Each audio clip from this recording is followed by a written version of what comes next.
Hello, everyone. Welcome to another episode of Non Sequitur Nerds. Tonight, we're going to need you to grab your monomates and prepare your photon arts because we're giving our, what would you call it, Ian? Our new Genesis a little bit later review.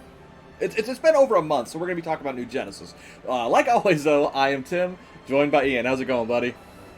Good. It's been a week for I think both of us. Yes, You it more so has. than me, Yep. but no, things are going well. Yeah. So as Tim said, we're going to spend today talking about the latest in the Fantasy Star universe from publisher UA Bowl. I Oh, mean Sega. Um, oh, my counter's gotta, not working. No! gotta keep on his There it toes. goes. uh, We are yeah. at So 36, by the way, now. from the latest from Sega, uh, the studio most famous probably for Sonic the Hedgehog. Mhm. Um, Samba de but Amigo. I mean, it was a fun game. hey, It was a look at fun that game. wallaby. Oh, I missed that song from the lobby. So, but yeah, like we said, we're going to be talking about New Genesis. It's been out for over a month now. A lot of feelings about this game, both good and bad from players, if we're being honest. Um, yeah. Yeah. It's so let's start. I think with the stuff that we really like. I think And it's a there's- good. there's a lot of we it, can pepper actually. it. Yeah, we can pepper in the good and the bad and Yeah. kind of mix things up a bit. So, talking about its predecessor, Phantasy Star Online 2. That game is 8 years old, 9 years old now? Nine years old because we're doing the 9-year anniversary of it. Yes. So that game is 9 years old. The global version actually came to America early last year, 2020. Yep. That Seems right, like really forever at the- ago now.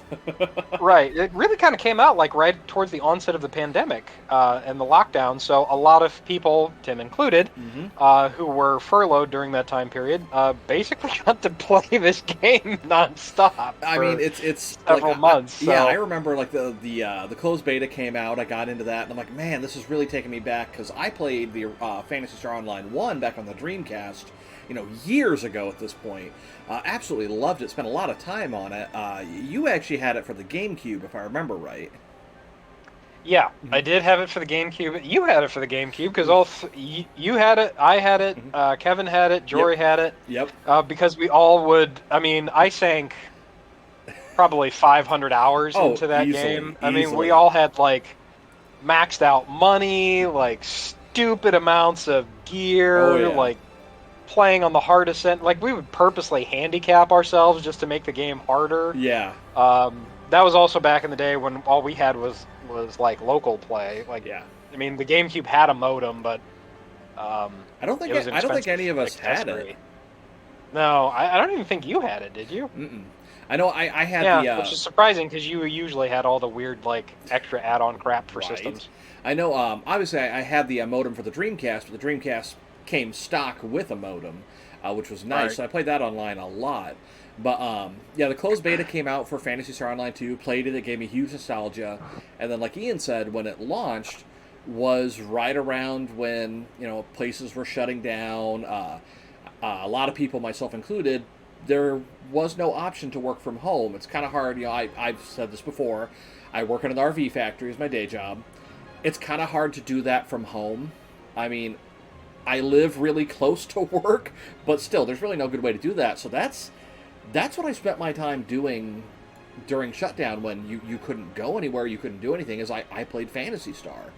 And Yep. I played a lot of it. I played a lot Yep. of it. I mean, I made a lot Yeah, of friends. A lot of so- them I still talk to. I mean, a lot of them I actually still play with, too.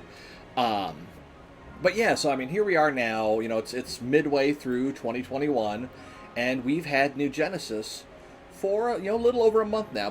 I think a month and a half, give or take. Yep.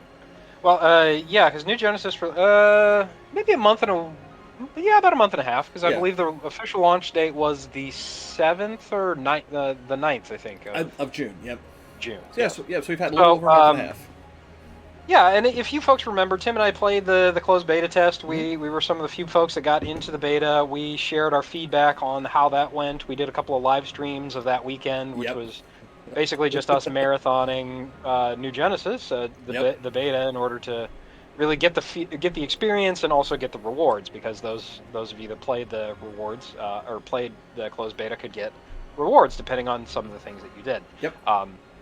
So, New Genesis is out now. It's been out for about a month. We've said it before, and I'll say it again. Absolutely beautiful game. Oh, like, yes, yes. so beautiful. Actually, like the color scheme really kind of reminds me of Breath of the Wild, where they have those really vibrant areas, yeah, the really vibrant colors, like the very blues and the very greens. Which just, I was going to ask you. Such a beautiful color scheme. On a side note, how's it running on your new computer? Oh, beautifully. Yeah, for we haven't said this on the podcast, but I have a new computer. Picked it up finally after running off of a 4-year-old laptop. It was riding the struggle bus, even with some pretty basic games. Yeah. Had a 1070 Ti in it, I think, which was fine. Yeah, still respectable. Yeah, still respectable. It's just the rest of it was having a struggle. So moved back to a tower unit. Went with a pre-build, mostly because it's about the only way you can get a graphics card without having to sell one of my children. Dude, ain't that the truth? So yeah, no, the game runs fantastically. I'm running it on like the ultra high settings, and really have no issues. Yeah, yeah, it's very pretty game. Mm-hmm. But so graphically, it's very beautiful. Allows for a lot of freedom of choice. And I think that's been a staple of the Phantasy Star genre for a long time. Is just freedom of choice, freedom of character, freedom of customization. So yeah, I guess we could start, with a little bit of the character customization. Well, and we kind of touched on this in our thoughts of the beta, but the character creation in this, especially the way that they do accessories now, where you can position them, you can tag them to any body part. I have seen some just incredible character builds. There was I don't remember the player name, but they had, when they were just standing upright, it looked like they had all these random mechanical parts on them. There were wheels everywhere, and I'm like, okay, what is that? There's a certain emote that if they do that emote, effectively they become a transformer. So they turn from this person with random robot parts into a motorcycle when they do this emote.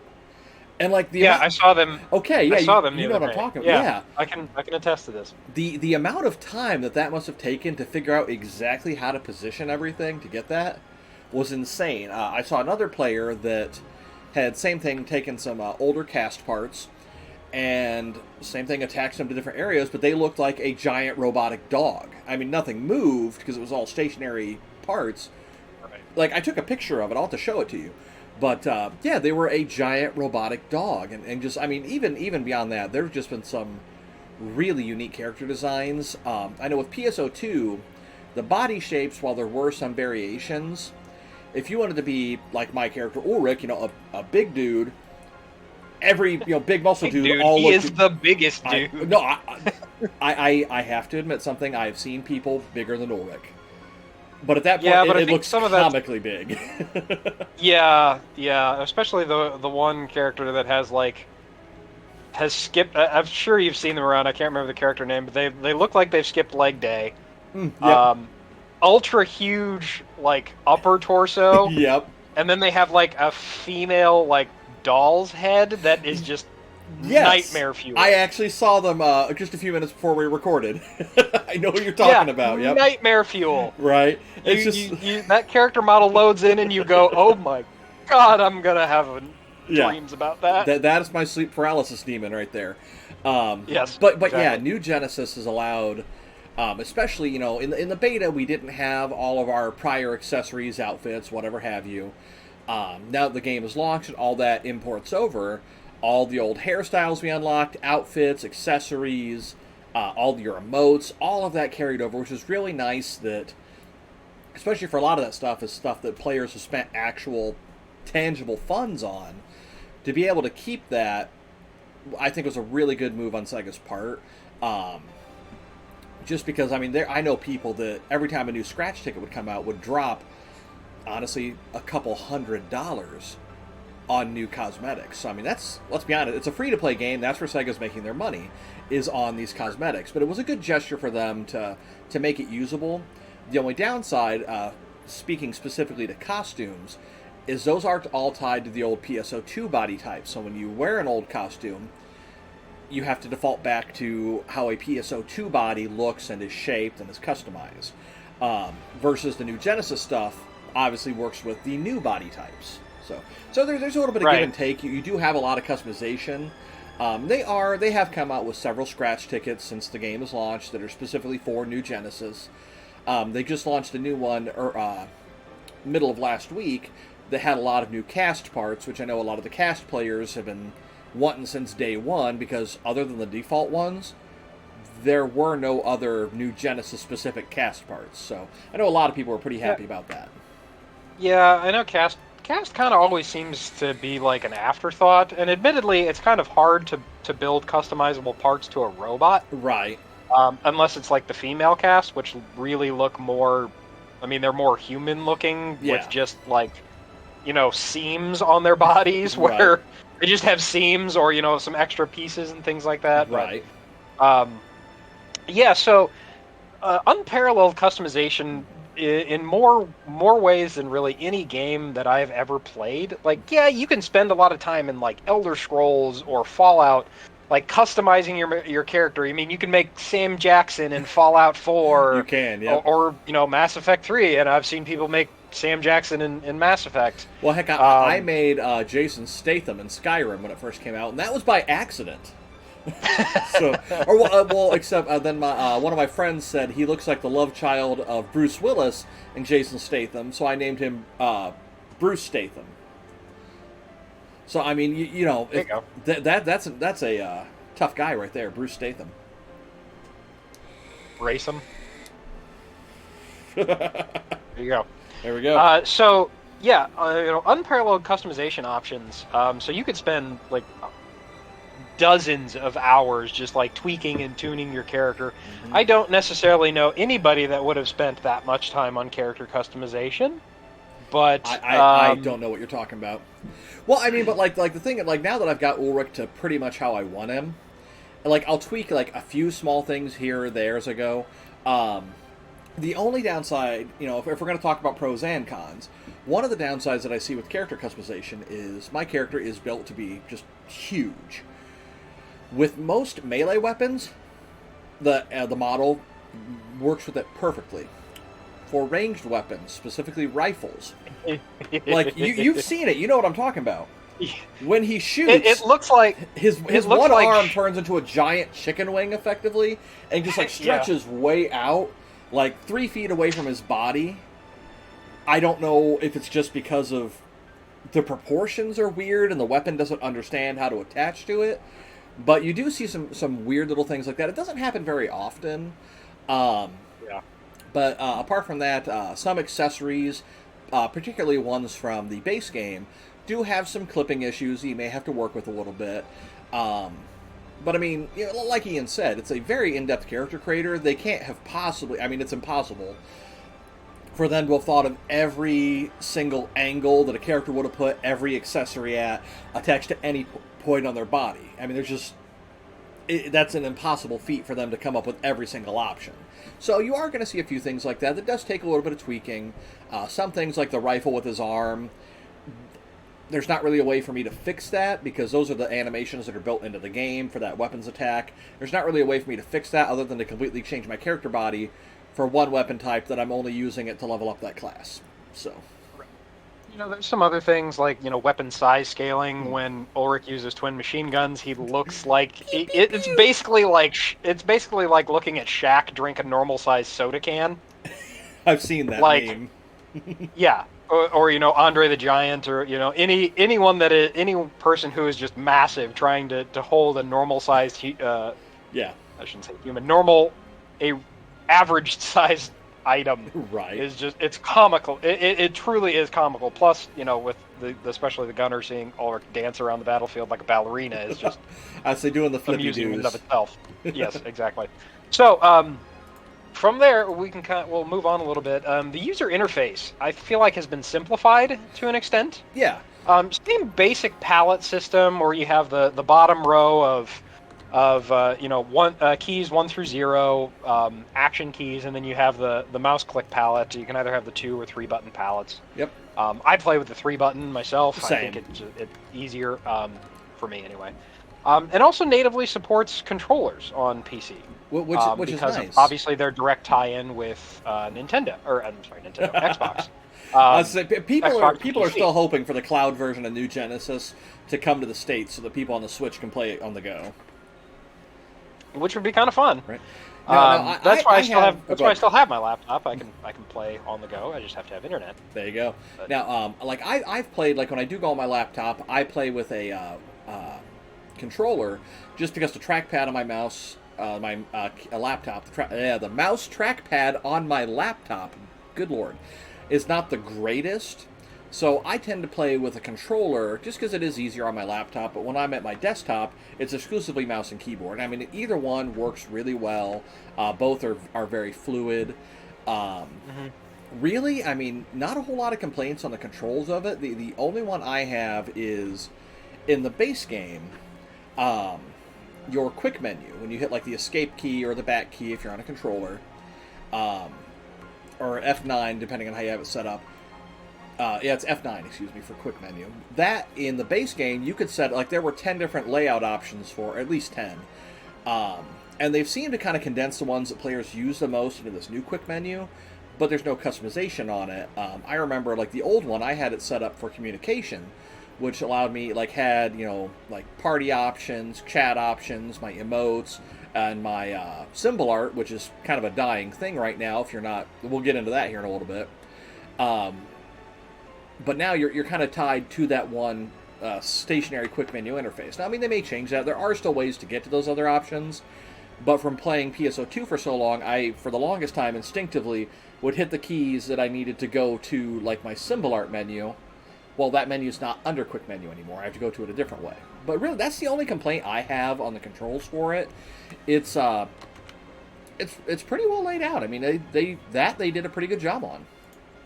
Yeah, and like I said, the UI has been simplified in a way. If you're switching between base and NGS, there are a couple of nuances. Like the mini map has been, or the mini map has been moved to the other side of the screen, Right. which threw me off for a little while because I kept going, wait, where to go? So there's that. There's obviously the quick menu controls.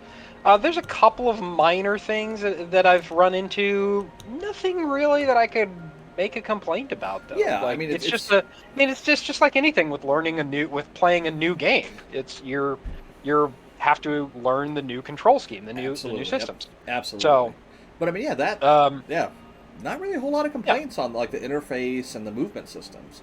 I say the interface. The movement system's another thing. Right. Speaking of movement systems, though, we'll kind of move into the more gameplay elements of it, like the actual gameplay elements, so moving and combat. The movement system has been overhauled. Basically, it's completely new. There's 2 new mechanics into it, which we mentioned during the closed beta. There's photon dashing, which is essentially running, and then there's your photon glide. Mm-hmm. So double jump is built into the base game. Before, previously, you had to reach a certain level and skill for it. Yep. Now it's just part of the game. Photon dashing, which is just basically like double tapping in a direction, and then your character will take off like a bolt of lightning. Yep. So those are really fun mechanics. Really, like it makes movement feel a lot better, and the way that they've built the game gives you a more 3-dimensional movement system rather than PSO2, which really was only 2-dimensional. Because you had 3 dimensions that you could move, but the Z dimension really didn't do much. Like you could jump, but you couldn't like move really like in a Z plane. Right. Like, it was basically up and then over, or up and then down and then over type thing. Like, you didn't have a lot of like floating movement type things. So, so the new play system has been fantastic, really, and it kind of sucks when you have to, for some reason, if you decide to go back to PSO2 and you try to dash, you don't have a dash anymore. Right. So Like I will like whenever I log in, like I'll still go there sometime just to go to the casino because like I enjoy the mini games they have there, or to check the treasure shop, and like I'll instinctively double tap to run, and my character will just kind of stutter like, oh yeah, I can't, I forgot how to run. yeah, because in PSO 2, like you didn't really run, like you just held the direction. Then after a couple of seconds, then your character would run faster. Right. But it, yeah, I mean, there wasn't really much of a marked difference. At least now, movement feels much more fluid, much Yeah. more natural. Yep. So, which lends itself well to the environment because the environment is completely different now. It is Oh now yeah. an open world game. There is a central city hub where you go to be social, but I mean, you don't have to zone anywhere. Like you literally just walk out the gate and you're in the thick of it. Which is nice. I do like that you don't have to go, go to the counter, pick a quest, go to the gate ship, load into that, jump through another portal, load into that, get into the you just go, or you can instantly teleport to any of the teleportation devices that you found around the world, and you can teleport from Yep. anywhere, which is nice. Yep. Yeah, you don't have to, you don't have to use items to teleport. You can just, like, literally, you just open your map and then you pick a location and you teleport to it. So Which, long as yeah. you've discovered that location. Yep.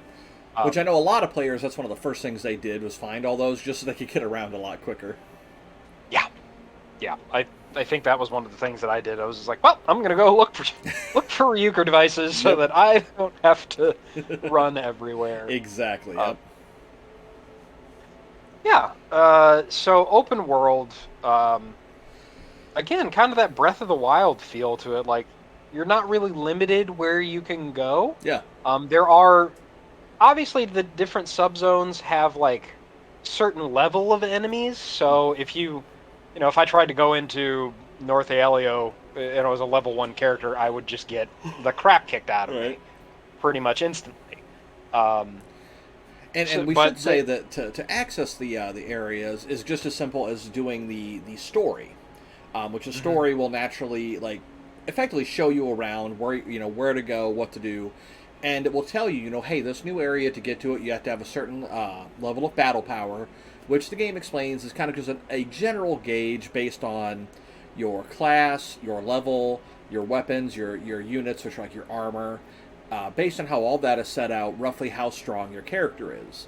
Um, and some areas do have a requirement. I know the urgent quests that are popping right now; those also have a battle power requirement. Um, the only thing that I can think of off the top of my head right now that is level gated are the Gigantics enemies, which those you have to be, as your main class, a minimum of level 20, which level 20 right now is the maximum. So it's but it's like Ian said, it's very well structured. That once you have all the areas unlocked, you can literally walk from one side of the map to the other, no loading screens, which is really nice. yeah. Yeah, which is really good. Combat, as far as the game goes, has also been streamlined and really Oh yeah. overhauled from the ground up. Oh, Like absolutely. there is not a single bit of similarity, I think, between combat between base and New Genesis. Right. Um, so again, combat's much more fluid. It feels much more natural, movement based. You have a lot more ability to really kind of use the terrain and the battlefield to your advantage. Oh yeah.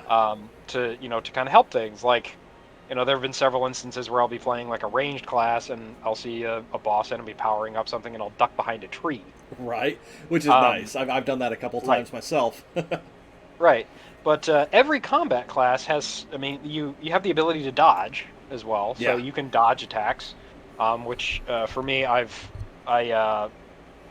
hot buttoned that to one of my mouse buttons so that I could very easily just hit that, hit the dodge button and then try to clear out of the area. There you go. And then a lot of the classes have some kind of reflect or guard ability. Like the hunter has literally a guard, like it's guard. So Yep. like you guard. I think fighters have a dodge. Or a They're type of dodge, like a like feint boxer type thing. dodging. Yeah. Yeah, Yep. and it's all really kind of based upon your weapon as Mm. well. So, like abilities are based upon weapons more than they are the actual class. Like Yeah. classes utilize certain ability or certain weapons, so they have passive really abilities associated to those weapons. But all of the actual abilities are tied to the weapon itself. Mm. So I can and multi-weaponing, which we haven't talked about, which is one of the new mechanics, is basically Which you is pretty combine cool. two weapons, and you can use both of those weapon types with the same weapon equipped. Like as an example, my main classes are hunter and fighter. So I have a sword weapon that is a multi-weapon with a knuckles type weapon. So I can literally go back and forth between sword and those knuckles without having to switch to a secondary palette with a secondary weapon. And there's Mhm. the cool thing is like if you have weapon skins attached to like those things, the game will register those weapon skins even if it's a multi-weapon. So for me, I have my sword. The skin on it is a hammer. The knuckles, I have item stealthing, so it literally just looks like I'm hitting things with a hammer and then running up and bare fist punching things, Right. which is cool. So Yeah. So I mean, and each of the classes and the game it allows that freedom of choice. There's 6 classes right now. They're releasing another class in August. next month. Yep. Yep, next month. So there's 6 classes right now. Max level for each of those classes is 20, and you can choose a main class and a subclass. Your subclass you can only get up to level 15 Mhm. as you level up, and that's the cap. But you can then just switch it to your main class and level it to 20 if you wanted to. Yep. Um, some people really found like the classes that they love and they just want to stick with, so that's what they do. I myself have been a bit of a completionist whore, so right now I'm He working has. on leveling all of the to 20. Yep, that he I am has. 4 out of 6 right now, Oh, so I just nice. have 2 more to go to hit level 20. So, but it's actually allowing me to really kind of experience like each of the different classes and appreciate each one, each of the weapon types, find stuff that I like combinations and things like that. Like right now, I'm running Ranger, which is a long range Mhm. weapon, gun type fighter combatant as my main class, and I have Force as my subclass. Oh, So nice. I have a caster as my There subclass. you go. So occasionally I'll just get bored and switch over to using a rod, which is the Force weapon, and just start like slinging spells at people. There you go. That's how you do it. Yeah. So, and like you said, you run Fighter Hunter, but you've been Yep. playing around with some of the other classes, right? Yeah, I've been playing around with Gunner, with Hunter as my subclass. I'm at level 17 on that now, so I've almost got it to 20. I mean, it's nice for for when I'm feeling lazy and just want to sit back and just spam the shoot button. Yeah. Although True. I will say that if we're talking about classes in combat, sometimes you'll come across enhanced enemies that have that thing stuck somewhere on them. You have to target that before you can do any real damage to them. It's basically like a shield generator for the Yeah. enemy. Like you Yep. have to destroy the shield generator before you can damage them. Yep. I will say that as a ranged class, when you target something, that is a lot easier to take those out with a ranged class. It's like melee class. If that enemy turns slightly, the game will register that you're not hitting the enhancement device. It'll register that you're hitting Right. them, and you'll do like 2 damage. Yep. So I think Hunter has a little bit easier time with that yeah, because most of Hunters specialize in like large melee weapons, so a yep, lot of their stuff has sweeping yeah, attacks. yeah. So I'll when do you that a lot swing with those. Yeah, when you swing your big ass sword, like it does cleaving damage, so it like cuts through the enemy and still hits the shield generator. Yep. Meanwhile, where fighters are more precision damage, their single point of target. They do a lot of damage, very fast Yeah, yeah, damage, they but do. it's concentrated kind of, think of like Bruce Lee's, like 3-inch punch type thing. You're hitting the same spot over and over again Yeah. to cause damage. Yep. So each one you kind of have to find what fits you. Yeah. So, but it goes back again to freedom of choice. Exactly. Yep. And if you don't like a class, you can change it at any time. There's no cost, whether in game or real money. You just go up to a counter, tell the NPC there you want to switch classes, pick which ones you want, and go. Yep. I mean, there are some things like your skill point trees are not bound to the level of your character, Mhm. but rather to completing these in-game Training uh, simulators. training simulators, Yeah. dungeons, for lack of a better Yep. term. And they're called cocoons or towers, and you do these things around the battlefield, and that's how you unlock training points, and Yep. so you then put those into whatnot. To reset your skill trees, though, you do have to use an item or pay for an item, which I believe Yep. it's just isn't it just star gems though to I think so. Yeah. Which I mean are yeah. things that you can earn in game pretty easily and pretty regularly. Honestly, they've been. I will say they've been pretty generous with star gems. Yeah, and it's part of the or the daily login Mm-hmm. bonuses. You can get star gems for stuff. Yep. So one of the mechanics that really carried over, but I think has been streamlined, Mm-hmm. is because it used to be the mission pass, Yeah. which was in base, which was a thing where you could get something. Well, the mission pass you got actually for like completing missions and things like Mm-hmm. that, but they also had like a login card that you Yep. earn stuff every day. That's been streamlined now down to like a weekly reset thing. So like you log in daily and you earn like degrees of rewards. Yep. It's just like a Um, punch card system. You know. yeah, like a punch card system. My Yep. complaint though is that it doesn't seem like it registers correctly Well, I know sometimes. that the servers reset at a different time than the daily missions reset at a different time than the login bonuses reset. They really need to just have all of those set to when the server resets, all that daily stuff resets. The logins, the daily missions, everything should reset on the same time. Because I think the servers reset at I believe it's 4 a.m. our time. Yes. The daily missions reset at 8 a.m. our time, and then the Yep. daily login bonuses I don't know what time those are. They did change it slightly, but they should all just be at server reset time. Honestly, that is one complaint that I have. If I log in like earlier in the day before everything else is reset other than the servers, I'm like, oh okay, well I don't have any my dailies. I'll log on later. If I forget about it, you know. Yep. Yeah, and that's been kind of one of my downfalls as well. Is like times I'll just be busy, like especially the days that I have kendo, like I just don't have a time to log in between when I'm finished with work and when I have to leave. Right. And so, especially on Tuesdays, because that's when maintenance begins, and maintenance starts at 10 p.m. Eastern time. 10 or 11. I think it's 10 p.m. Eastern time because it will happen frequently enough that when I get home from kendo after I've eaten something, I'll come upstairs, sit down on my computer, and go, all right, well, I'll kill an hour doing my dailies, and it's in maintenance. Yep. But to their So credit, these last couple of times they've done maintenance, they haven't had to extend it.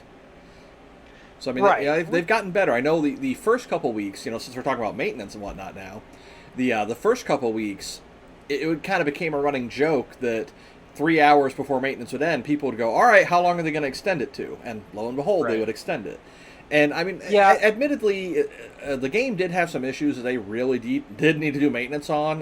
Lag was a horrible issue when this game launched, and still, lately, I know you and I were talking about this off the air. Lately, the lag has been like it'll just spike up, and like the server practically dies for what 30 seconds, a minute, and then pff, there comes everything back. But it's what's sad is that's still infinitely better than what it was when the game launched. oh yeah. I mean, the launch of the game was a bit of a dumpster fire. Yeah. In all honesty, like no offense, Sega, but it was rough. Yeah. Like, and I'm sure some people probably got a really bad taste in their mouth from that experience, which is something that is actually pretty common. When games launch and they have a really bad launch, you kind of turn people off to it. I'm going to use Cyberpunk 2077 as an example. Cyberpunk had a lot more issues than just launch problems. Yeah, it did.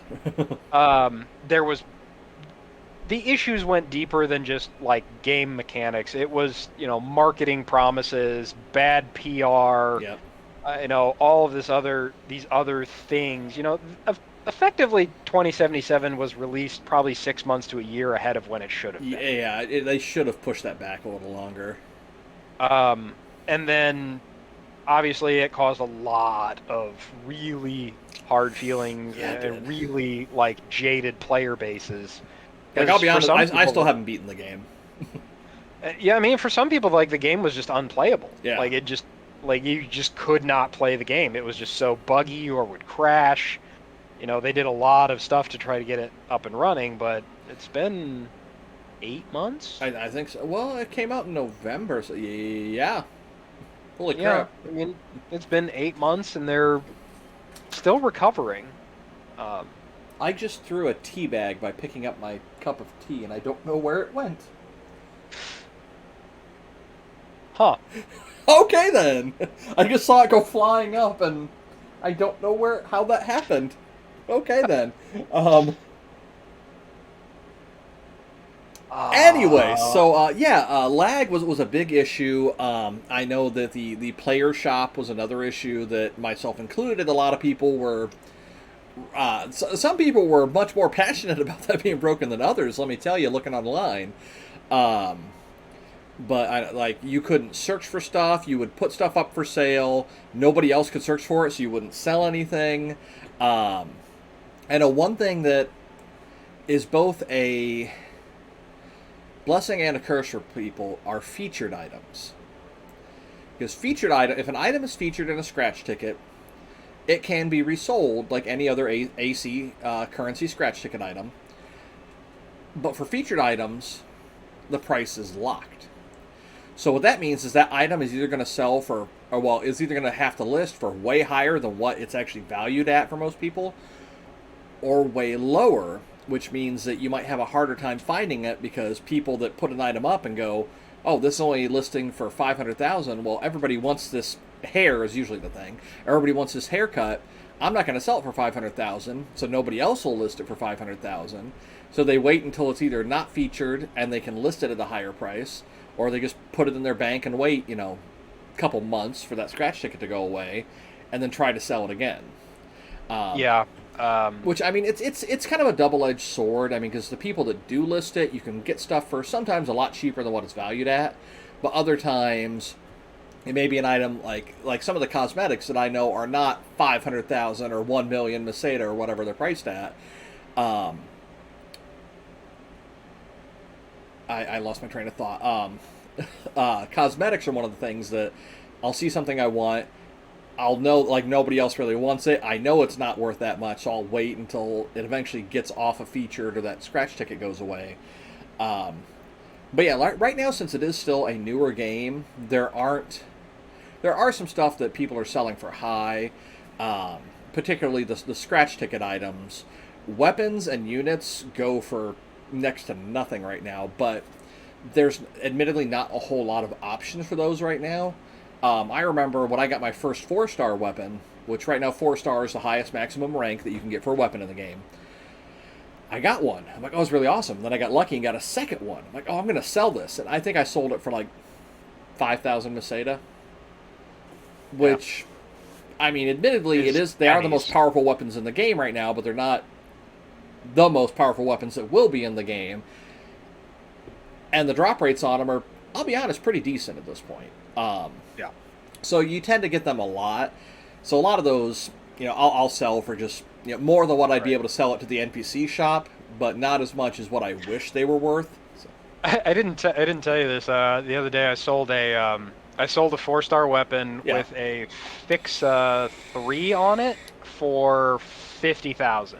Not bad, not bad. Yeah, I was surprised. Those fix enhancements really do increase the price. Yeah, I looked at it and I checked the market price and I'm like, whatever, YOLO, and so I just put it up for 50, and then I came back the next day and it had sold and went, oh, okay, well, damn, it worked.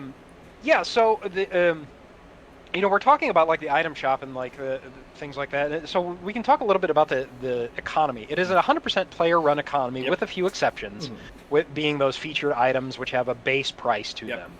That you can't lower the price on for any lower than what they is. But vice versa, you can't. Right. Can you raise it past the featured price? Yeah, I believe so. Okay. I think you can sell it for higher than feature. You just can't sell it for lower. For lower. It basically, it lower ends the cap on it. Or the price tag on it. it's an entirely player-run economy. But I think where Sega is really kind of shooting themselves in the foot right now is that, or maybe it's actually a calculated thing. Like Tim said, the drop rates on stuff, on weapons and gear, is just too high and Yeah. it's too frequent. Like you can very easily like max out your inventory, Yeah.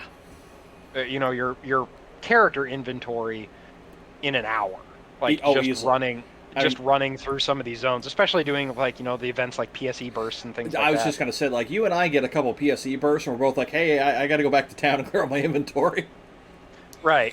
So you can basically what I'm saying is drop rates are too high for gear. Like I understand you want to be able to like kit people out and whatnot, and you need gear in order to enhance your other weapons and stuff like Yeah. that, but it's just too high.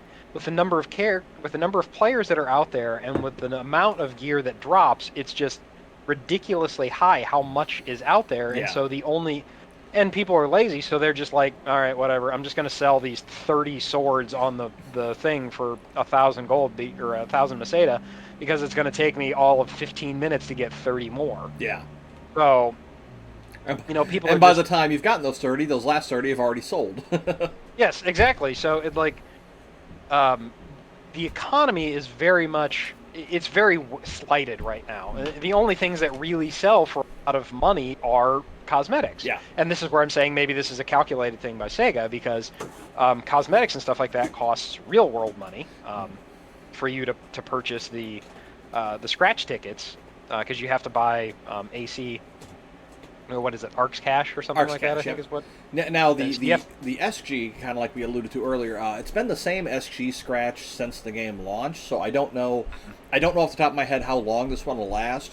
You do get one free SG pull every day, but I'll be honest, as long as this one has been around, I've gotten everything that I want out of that scratch. I just do it every day out of habit, so I don't forget when they come out with a new one.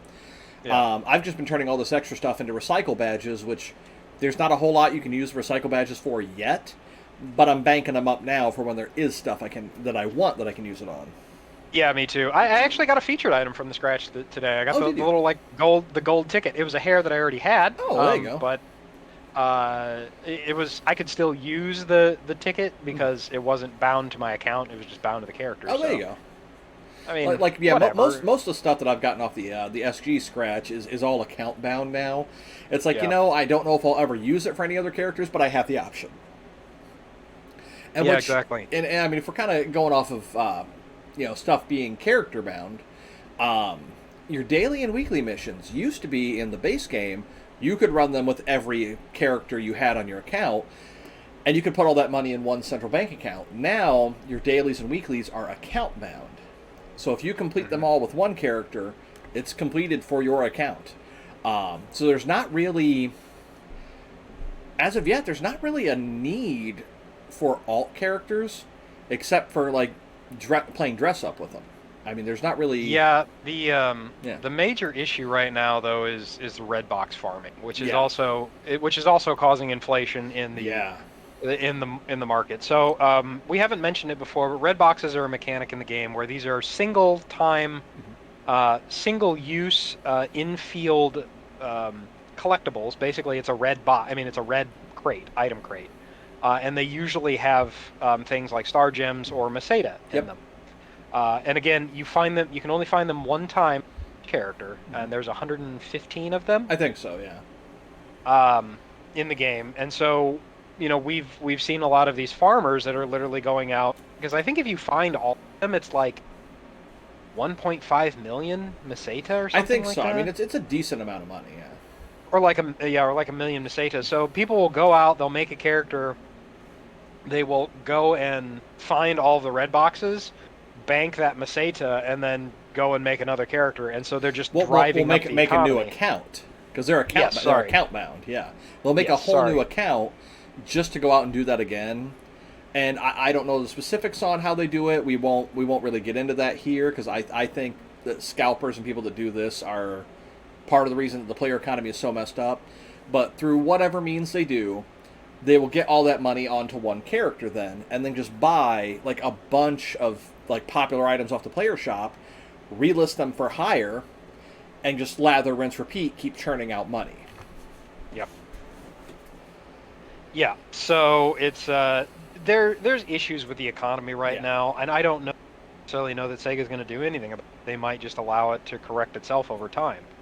Because there's no, I mean, other than featured items, there's no. I mean, there's no price floor, price ceiling for these items, Right. which is it's irritating to say the least. Especially when, for me, I've got like 47 Catalia swords that I can't sell. Right. So it can be frustrating. Especially when you're really like working hard towards something and it's just yeah, it is, the payoff seems to be pretty low for some of this stuff. Now again, you can sell a lot of these things for dirt cheap and just keep churning them out and basically, fill up your bank account with 10,000 microtransactions. Right. That's really about all you can do with it though. Yeah. So it's a little frustrating. Yeah, I mean, it can't. I mean, it's something that, like, I imagine as more stuff comes out, more weapons get released, more units, stuff like that, things will kind of start balancing out a little bit. I mean, the game again, the game is still pretty new. It hasn't even been out 2 full months yet, so there's going to be some things like this that aren't what we thought that they would be, or how we think that they should run. So. The issue is just that there's no mechanical intervention in the economy. It is 100% player based. Yeah. And everyone knows, pardon my French, that there are assholes everywhere. Yeah. And you just get people that are going to purposely try to game the system or tank the economy. Mm-hmm. So, game it in their favor. So it's really disheartening to me anyway. Not necessarily disheartening, but frustrating that there isn't a mechanism already built into the game to help control this. Like, minimum price floors for items. And again, one of the most confusing things about this economy, the level 1 Taluses still sell for 10,000 Meseta. Do they still? Yeah, I sold one the other day. I sold one yesterday for 10,000 Meseta. I have don't- no idea why. Like, it doesn't make sense. It's like a base weapon. There was another weapon that I don't remember what it was, but the 5-star or the 4-star version of it sold for 1,000. The 3-star version was selling for 20,000. It was only a short while, but it's like, I sold it for 20,000. I have no idea why. It didn't have a fix on it or anything. It was literally an unenhanced 3-star weapon. But when I checked the player shop to see what the average price was, that's what it came up as. No idea why. But. Yeah, so, I mean, there are some things that you can sell for higher, like gold prim swords. You can usually sell around 4,000 to 5,000. Yeah. Actually don't. I refuse to list mine any lower than 5. So if they're selling for 4, I'll just bank them and then wait for them to eventually get bought out and then relist them and then list mine. So the economy's got some work to do. If you're playing a game, really, if you're trying to play a game in order to make in-game currency or money, you're not really going to do it with just the base game economy. You're going to have to do something else. So if that's your shtick, I would say maybe wait 6 months to see if the economy is going to recover a little bit in NGS. But well, I know like a lot of my friends that played the base game, they didn't start making good money until a lot more scratches came out, because cosmetics are the thing. Cosmetics always sell. I mean, even the ones that nobody wants sell for decent money. Yeah, and this kind of goes back to the whole freedom of choice and customization stuff, right? Like, everybody wants to make their character like unique and have fun with it. It's their online avatars. Yeah. How they like to have fun. Like, I'm not really like. There's a few cosmetics that I'm interested in for some fun to shake things up a bit, but I'm not like die-hard need to. Tim found his tea bag. I found the tea bag. It like went up and then just straight down next to my desk apparently.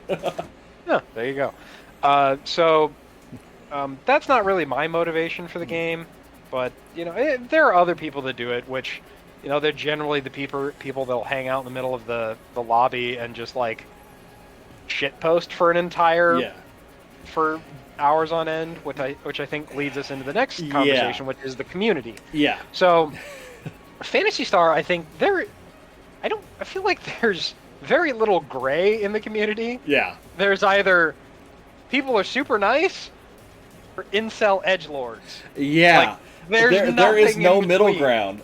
There is nothing in between. Like, I know you and I usually hang out. I mean, we play on Ship 1. We usually hang out in Block 1. Because that's where the most people are, so if an urgent quest pops up, you've got a better chance of getting a full group if, your friends aren't on or whatnot. Block 1. Block 1 is an interesting place. You are just as likely to see somebody helping out a new player with, the simplest question as you are to see somebody running around, we're going to get into some sensitive topics here, screaming about how everybody around them is a pedophile. Then you also get people who argue back against that. It's a really interesting area. The one thing that in base game, there was a joke that there was a third mechanic in the game beyond leveling up and classes, and that was lobby grinding. Because in the base game, you had what was called lookbook, where you effectively posted your a designated look for your character, and it was kind of like a Facebook post. You got likes on it, people could comment it, and there was an actual tangible reward to that. You would get, if you posted on somebody, you could get what were called fun points, which are a system that aren't in the new Genesis. But you could use those fun points on simple things like stuff for your house. There were a few emotes you could get, things like that. And if you placed the highest for that week or that month, whatever they had it set as, you would get like star gems and actual rewards for being a popular thing. So players would just leave their avatar sitting in a lobby or sitting, somewhere where a lot of people congregate, even if they weren't out actually actively at their computer, and people would leave them likes and they could win rewards. New Genesis doesn't have a lookbook system. New Genesis doesn't have anything close to that. But there are still people who I will see go into a lobby and will just be in the same spot for sometimes days on end, and it's like there's no benefit to you doing that. I mean, if there anybody is listening to this that plays New Genesis, that does do lobby grinding in New Genesis, I'm not bashing on you. I legitimately don't see the purpose of it. To me, all it does is make it so it's harder to get into some of those populated blocks because there's people who are just sitting there doing nothing. Yeah, or dancing. Yeah. Yeah. So there's those kind of folks, and again, we talked about the edgelordy conversations that happen out there. I mean, there are days where you'll log in and it's like quiet and conversation is light and fun and whatnot, and then there's days like I logged in a little bit earlier and they were talking about fellatio and other things, and I'm going, that's block 1. Okay. So I guess warning for parents with young kids that are interested in playing the game. I think the game does have some maturity filters on for catching certain words and things like that. I would suggest that you just kind of monitor things for your kids. Yep. I mean, console, it's going to be a little bit harder because they can't, obviously it's much harder to type on consoles. Right. But I would caution allowing kids to be in the larger blocks. I would say try to restrict them to the smaller blocks. Yeah. So, like my kids play supervised. Yeah. Play with the kids. Yeah. It's a fun thing to do. Play with your kids. Like my kids play. My daughter mainly likes to play dress up in the game, which I mean she has a lot of fun doing. But typically, I've looked at what blocks are typically lower population. And I'll say, okay, stay in these ones. Just because I know that block 1 again is the prime example is not a place for kids at all. No. So, but then there's also some of the extended community. So, there's a subreddit for NGS. Mm-hmm. There's forums and stuff out there. And I think the subreddit itself is generally pretty tame. Yeah, most people are posting, screenshots or videos of them playing. Right, or asking for well, hey, I'm trying to do this. What's the best way mechanically to get my weapon to be closer to this? Yeah, or some of my favorites are the videos of people randomly getting murked by a Gigantix and right. they didn't know was there. They're just minding their own business and then dead. Right. Running through a zone, and then they just get smashed by Frank and then Frank. Frank. we coined that. He is Frank. Our alliance coined that. Yes, exactly. um, but there's also some other things you can do. So like there's a peaceful zone in the game, Hmm. Lake Halfia, Yep. or Halafia or Falafel. I don't know. Halfia Lake. Yeah, Halfia Lake. And so you can go there and like monsters don't spawn there with the exception of Gigantics, Yep. which is where Frank came in and ruined a perfectly good alliance photo. Yes, he did. Um, Dang it, Frank, uh, you're drunk. Go home. exactly, and he did. He He went did. home. He went home. But no, it's a peaceful zone. It's like a fairly large zone, and Yeah. it's like no monsters spawn there. Like you can just go there and chill out. Yeah. If you just want to like want a place to hang, there's like a beach there. There's a lake, and you can go down by the ocean. Yep. Kind of chill out there. So it's there are areas that you can go to that generally don't have the edgelords in them, so you can avoid that kind of Which is nice. rhetoric, or you could just turn off like local chat, I guess, if it's really that painful for you. And kind of along with that vein, Tim talked about this a little bit earlier, the lack of symbol art, or a dying thing of symbol art. Yeah. So for those of you that don't know, symbol art was basically this mechanic in the game that you could have these little pictures as part of chat or communication conversation, like you could pop them up and whatnot. But there's really was no restriction on what was in them. Well, because they were all player made. Correct, they were all player made. These were not like in game, like Sega made things. Those are stamps. Yep. Stamps are Sega made things that you can get, but the symbol art was player made stuff. So you could either you could get stuff like MasedaBot.com, $1.99 for 2 million Maseta type stuff. That was a frequent thing. Yes, it was, because it was that the Maseta selling bots are still very much a thing in New Genesis. They were just spamming chat with the website to go get ripped off for Maseta that you'll never get and an account that you'll probably lose. Well, they found a way to kind of get around that by making it symbol art, because the game doesn't register symbol art as spamming. Because as far as I can tell, the game doesn't have a way to differentiate between one symbol art and another. It just shows they're putting out symbol art, which was pretty annoying. And kind of the other thing that was happening in symbol art, and Ian kind of alluded to it, was there's no restriction on what you could make if you took the time to sit down and actually do symbol art. No restriction. Porn. Yeah, thank you, Ian. Porn. Yeah, is what it came down to. Yeah, I mean they weren't.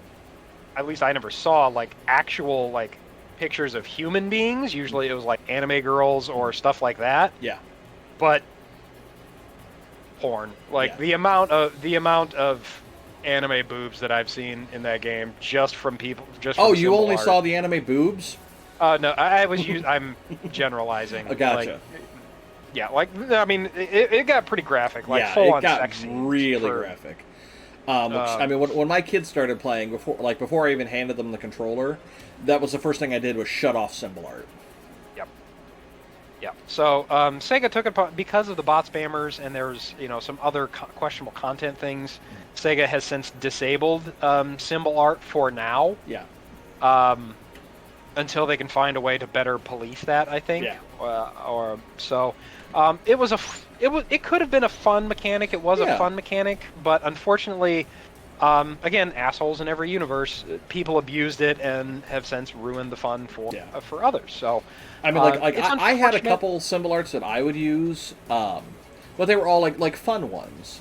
Yeah. But like the people that sat down and took the time to make some of the there was some symbol art that was absolutely amazing. Like the fact that like somebody sat down and was able to take like a screenshot from like some obscure movie and make that into symbol art, and it looks like the picture from that movie. Cool, awesome. That took a lot of artistic talent. But for every one of those, there are 10 objectionable ones. It seemed like. Yeah, it was kind of rough, but community-wise, I'd probably have to give. Unfortunately, I think I'd have to give NGS a 2 out of 10 for community. Yeah, I mean, like the players that are good and are good-natured are really good-natured. Mm-hmm. The players that are the opposite end of that are just as bad. And unfortunately, there seems to be more of them than others. Yeah. Now that said, again, you find yourself an alliance that you can gel with. That's really cool. if you're on ship one, you're welcome to check out the club. Join the club. Join the club. If you don't get the subtext, that's Tim and I's alliance. Yeah, we are. So- Yeah, we're members of the club. Yes. I'm the leader. Terrifying. I know. They put me in charge of something. Right. Yeah, find an alliance, shut off general chat or like area chat if it's gonna bother you or could be a problem, or just hang out in lower population blocks. Yeah. Like there are other blocks out there that are medium grade populations. I think block 48, block 50. I think I've seen have been generally the low 20s as well seems to be where they put people when they log in, and I've noticed that a lot of people are just staying in those blocks just because of a lot of the stuff that goes on in Ship 1. People are like, look, I come here to play this game to relax, not to argue with people on the internet. Right. I've got Reddit for that. Right. Exactly. Or 4chan. We don't talk about 4chan. But no. But yeah, so again, the Reddit community has been really, I think, has been really good. Yeah, absolutely. It's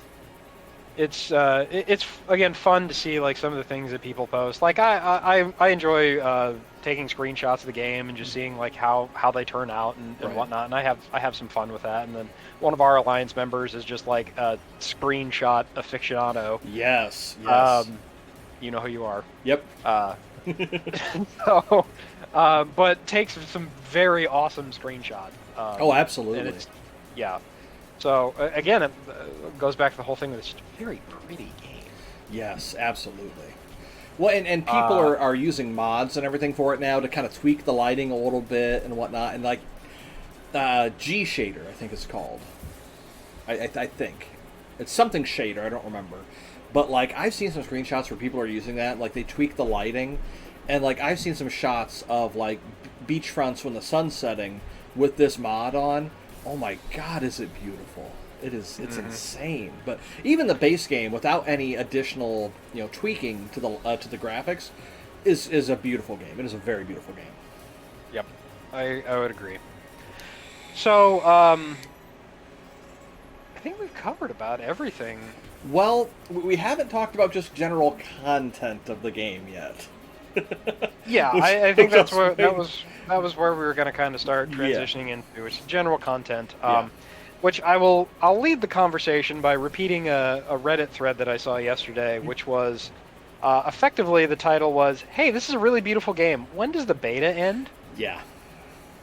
And if you don't understand the subtext and commentary there, it's a very beautiful game. It's very well put together. I think mechanically it's very solid. Yes. Content-wise, it's very lacking. Yes. You have really just only a few extra zones from the beta. Yeah. Like I was expecting, when they said that the beta was going to be very limited, I was expecting that the base game would launch with a lot more. There, area-wise, wasn't really that many more areas. They added 3. Yeah. 3 new areas. And West one of them's the lake. Yeah, okay, 4. Yep. So they added West Alio, they added Vanford Labs, Yep. Resel Forest, and the lake. Yep. Everything else was already there in the game. Yeah.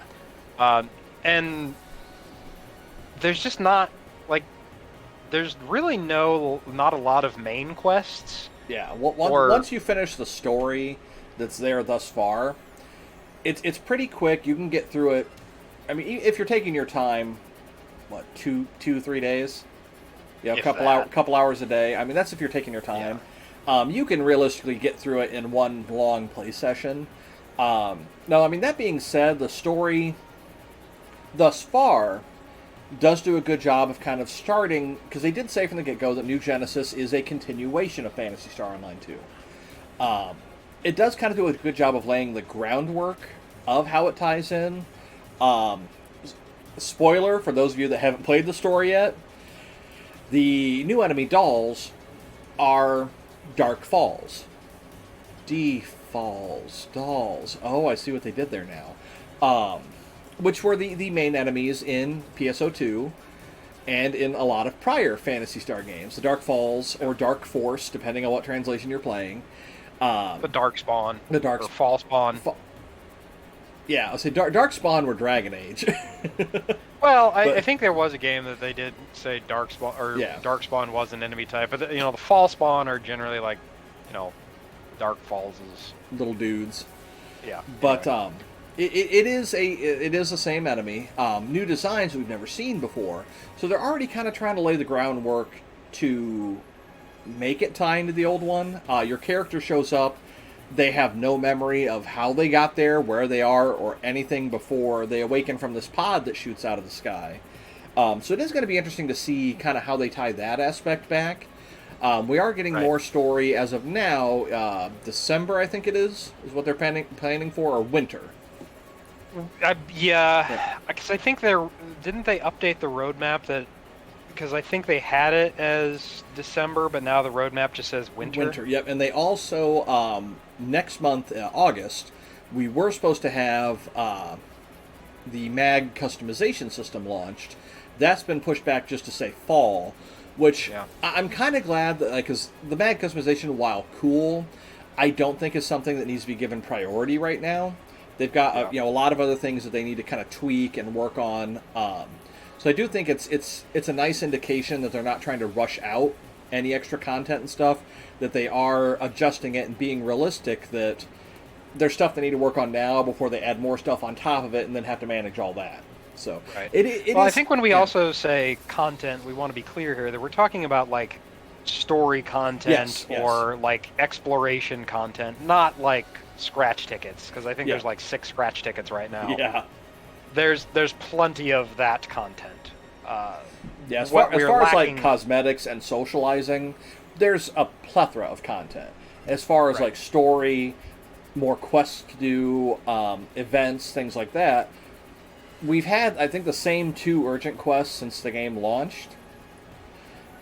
We've had, well, one event, which is the seasonal celebration, which they changed the decorations of the city and whatnot. And there are some side quests and rewards you can get from that.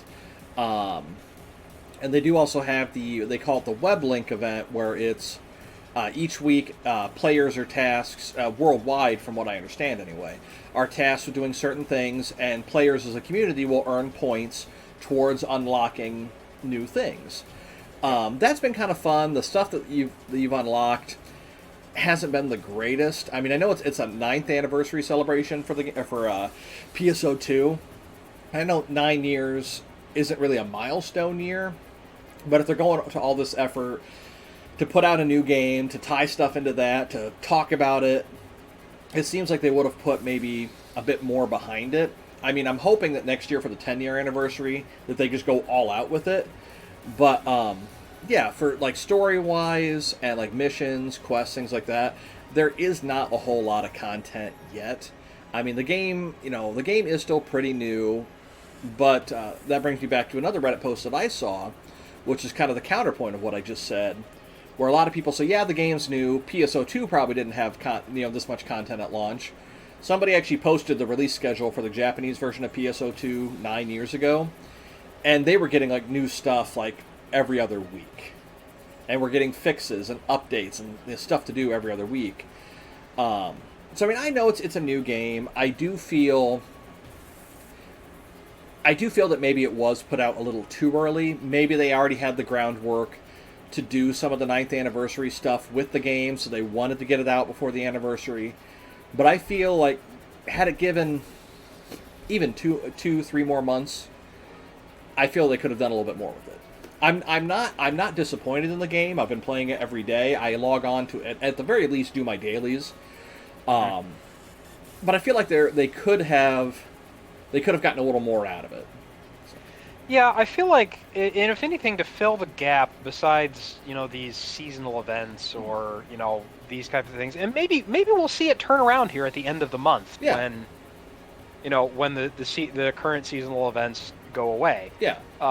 Maybe we will see that happen. I don't know. Maybe we'll see like some more stuff come out, but I feel like they could really benefit by just having a small team that work on programming new side missions. Yeah, like they even don't side have missions would be to- something. Yeah. Yeah, I mean, you don't have to provide like voiced dialogue and things like that. Just Right. use your stock voice dialogue that you have for something. The standard greetings like the hey and the Yeah. stuff like that, and then just have text Yep. tells you what to do, and just like give you new side missions. Because really, a lot of the dailies is just like kill 30 of these Yeah, so guys. let's see. Go to this The area, dailies are, collect. let's see, eat food at the food station, go feed the mag, gather random fruit, vegetable, meat. Let's see, go kill X number of enemies at marked location. And the fourth one is complete your daily tasks. There's one more, I think. No, those are the Yeah, and then the seasonal ones add in kill X number of seasonally marked enemies, and let's see, kill a dread enemy. That's a seasonal one. So I mean, there's yeah. yeah. I mean they've not. There's not a lot of variety there right now, which can make it feel repetitive. Yep. But I'm still playing the game and enjoying it because, again, I'm a completionist whore. I'm going out and playing the game to level up these subclasses and whatnot. What I'm going to do after I get all of my classes to 20? Right. Well, no I mean, idea. That's a smart thing to do because I know, at least in PSO 2, they would often do campaigns where, get your characters... or for every class that you get to X level before this date, you get a bonus, you get a reward, you get some star gems, you get cosmetics, you get something. So I think it is smart that people like you are starting to do that now. That way, when the level cap does raise up, because it's going to be 30 in December, or winter, sorry. Winter. Yeah, it's going to be level 30 in winter when the new story content launches and the new area, which will be good, I think. We didn't mention that we're getting a whole new area. You'll only have to level up stuff 10 levels versus 30 levels. If it's a class you never touched. Well, the other thing, again, we mentioned this previously, we are getting a new class, Braver? Braver, yep. We are getting the new Braver class in August, so I should have all the other classes to 20 by then, by the time that one launches, and then I can work getting that one to 20. There we go. Again, there's possibilities here, and I think Absolutely. a lot of good possibilities. So, overall, I think we could probably move on to summary. Yeah. Summary of the game. So, overall, I think my opinion of the game, it's a very solid game. It's a very good game to start things off. Mm-hmm. Yes, I think it probably could have used a few more months in the oven. Yeah. To allow them some time to build content and things like that. But visually, I would say 9 out of 10. Yeah. Mechanics, 9 out of 10. Story, probably 6.5. Yeah, I give it a 6 because while it does, kind of like I said, while it does lay the groundwork for stuff, there's not enough there for me to. It's like reading the back of a book at the bookstore. You get a basic idea of what you're getting into, but then putting it back on the shelf and going, I'm not going to read that. Yeah, kind of. Yeah. We mentioned it earlier. Community, 2 out of 10. Yeah, and that's being generous. Yeah, 2 or 3 out of 10. Yeah. Yeah, it's just. Now, the weird thing is, you can still go into base PSO2, and when you go there, it's almost like a completely different community. I'll even go to the populated blocks, and typically most people are going there just to sell, get Masada for the old game to get cosmetics that they can then use in the new game, so nobody's really talking a whole lot. But the people that do talk seem to be, 90% of the time, friendly. So yeah. So it is weird to see. I mean, I know a lot of new players have probably came to the game, so that might be part of it. Not trying to gatekeep or anything, but it seems like with that influx of new players, there were an influx of problems. Yeah, I don't necessarily know that it's just so much problems as it's just I think there's just people that have nothing better to do other than be jerks on the internet. Yeah, be jerks on the internet. Yeah. Which you'll get in pretty much every community. That is true. That is true. If you want your head to explode, go check out the Last of Us 2 subreddit, and you'll really see what That I think that's become the new asshole of the internet. Yeah. 4chan looks at that and goes, "Damn, you guys need a life." You're right. So, but yeah, I think all in all, it's a solid game, Oh, and I'm very absolutely, yeah. excited to see where it's going to go, what what they have, and how content's going to go. Yeah. Again, light on content right now. I can get through my dailies in an hour. If that, yeah. If nobody else is on, then I might just log off and go play like, Mass Effect. But if it is a social game by nature. Very much so, yes. Let's just say that it is a social game by nature. You can play the game by yourself. You can enjoy your time there by yourself. I do it all the time. Yeah. But where I get the most joy and most time out of that game is when I'm playing with other people, like that jackass. Me. Um, I'm that so jackass. Yes. So I think that's where the game really shines, is being able to play with friends or with the few nice members of the community. Yeah. And admittedly, the bad members of the community really just kind of stay in the middle of town and flame each other. I mean, pretty much. Yeah. To worry about seeing them out in the field. Yep. So yeah, I think that kind of covers our thoughts on it. I mean, it's a game that we both enjoy. I know we're excited to see what they do with it, where it goes from here. It's definitely, if you haven't tried it, it's definitely worth giving a shot, at least checking it out, seeing what it's all about. I mean, being able to get in early, see how the game started, get some of those early game cosmetics that won't be available later, are it's definitely worth it. Yep. So, yeah, I think that'll probably do it for us today. I hope you enjoyed our review, and then you can see, go out and check out the game for yourself. Again, it's free to play. Yeah. And all it costs you is hard drive space. Yeah, especially since Xbox Live no longer allows you to, or no longer requires you to pay for gold to play free-to-play games. So it is free, literally free to play on every platform now. Except for Sony. Well, free to play at every platform that it's available for. Yeah, so you can go out and pick up the game on Epic Game Store, Steam, Microsoft Store if you're on PC, or the Xbox, or download it on Xbox. So it's available on all of those platforms. I say go and check it out. I mean, if you have coming time, soon for the Steam Deck. We'll get into that later. Yeah, that's another show. Right. Will I be buying a Steam Deck? Likely. Will I be criticizing the Steam Deck? Oh, yes. Will he be making fun of me for inevitably getting one? Probably. Yeah. Let's just call it how it is. Yeah. Anyway. Yeah. Thank you for joining us, folks. As always, it's been our pleasure to have you with us, and it's been our pleasure to be with you. Yep. You can check us out on social media platforms: Twitter at NonSequiturNerd, Facebook, NonSequiturNerds. You can also find us at our website, which don't even bother. I was going to say, are we even going to bother talking about the website? We never do anything with it. I bring it. It's shtick now at this point. So and watch. One of these days, I'm actually going to go website, and I'm not. And then you completely cut out for all of that, so I don't believe anything. One of these days, Ian will do something. Stay tuned next time to find out what it is. Yeah, one of these days I'm gonna. Yeah, that's for me to know and you to find out. Apparently. Anyway, so yeah, check us out on social media, and again, find us on YouTube or our podcast hosting site, Anchor.fm, which also feeds into Spotify, Apple Podcasts, Google Podcasts, and about 6 other podcast platforms. So check us out. We are available there. Mm-hmm.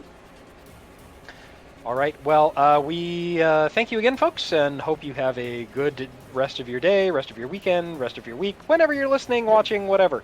But for Non Sequitur Nerds, I'm Ian. And I'm Tim. Catch y'all later. Bye.